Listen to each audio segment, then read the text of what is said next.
Alors, les adversaires de l'astrologie ne savent pas très bien par quel bout prendre l'astrologie. Alors, soit c'est l'astrologie telle que le public y croit, telle qu'il la connaît, soit c'est l'astrologie telle qu'elle s'est développée tout au long, déclinée tout au long de l'histoire, tout au long des siècles, des millénaires, soit c'est la littérature astrologique savante et souvent réformiste qui existe toujours. Et finalement, ils ne savent pas très bien par quel bout commencer. Soit c'est l'astrologie de la pratique du praticien d'astrologie, qui utilise toutes sortes de procédés pour communiquer avec son client, pour se faire comprendre de son client. Soit c'est l'astrologie mondiale, qui essaie de comprendre l'histoire du monde, des sociétés. Donc voilà, donc il y a tout ça. Alors finalement, bon, on va choisir un angle. Par exemple, l'angle le ventre mou de l'astrologie, ça apparaît comme étant les signes zodiacaux. Parce que justement, c'est ce à quoi les gens s'accrochent, c'est ça leur point de départ. Quand on regarde sur Internet au mot astrologie par Google, on a des quantités de travaux, de vidéos sur tel et tel signe zodiacal. Les gens n'arrivent même pas à imaginer qu'on puisse faire de l'astrologie sans se référer aux 12 signes du zodiaque. C'est pas possible. Bon.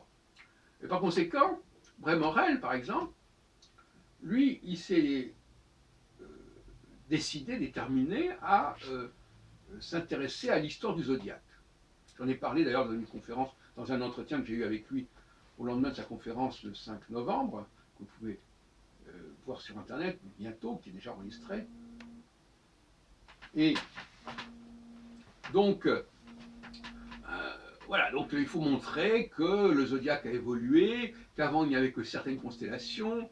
Il se réfère beaucoup, Bray-Morel, aux travaux de Giuseppe Bezza, qui est mort il n'y a pas longtemps, qui avait fait une très belle thèse à l'école des études en sciences sociales, qui s'appelle Questions historiques sur l'astrologie, ou un truc comme ça, dirigé par un monsieur d'ombre.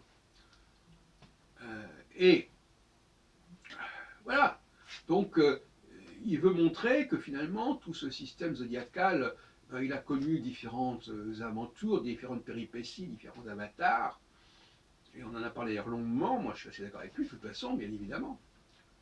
Mais la question c'est que ce système zodiacal, il n'a aucun intérêt pour l'astrologie en vérité.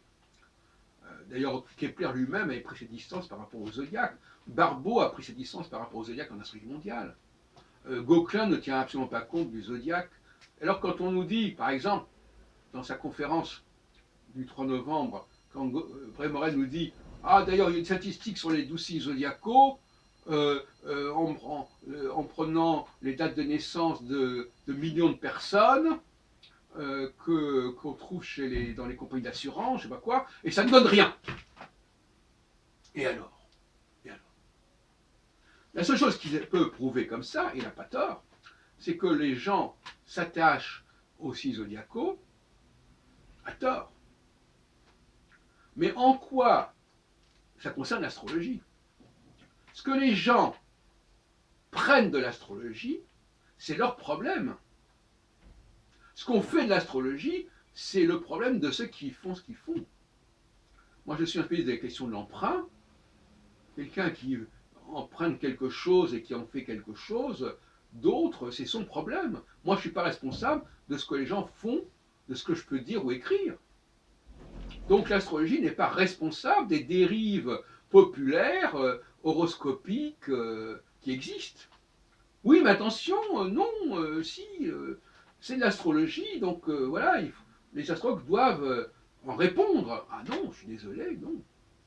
Donc là aussi, il essaie d'attaquer l'astrologie par des biais plus ou moins vicieux, je dirais presque, n'est-ce pas Voilà, les astrologues disent quelque chose, le peuple... Alors, évidemment, je comprends bien, il dit, puisque l'astrologie n'existe que par le crédit qu'on accorde aux signes zodiacaux, si on montre que les signes zodiacaux, ça donne rien au niveau statistique, l'astrologie est foutue. Non, elle n'est pas foutue. Là aussi, c'est un raisonnement pseudo-sociologique. Non, voilà, c'est une certaine idée de l'astrologie qui ne tient pas debout, Point final, ça va pas plus loin. Mais quand il dit ça en conférence, on a l'impression que voilà, alors ce gros morceau qui est le zodiaque, qui est les 12 signes zodiacaux, eh bien, c'est fondamental pour l'astrologie, puisque c'est comme ça que les gens connaissent l'astrologie et l'aperçoivent, eh bien, ça marche pas, donc l'astrologie est foutue. Voilà le genre de raisonnement de M. Brémorel.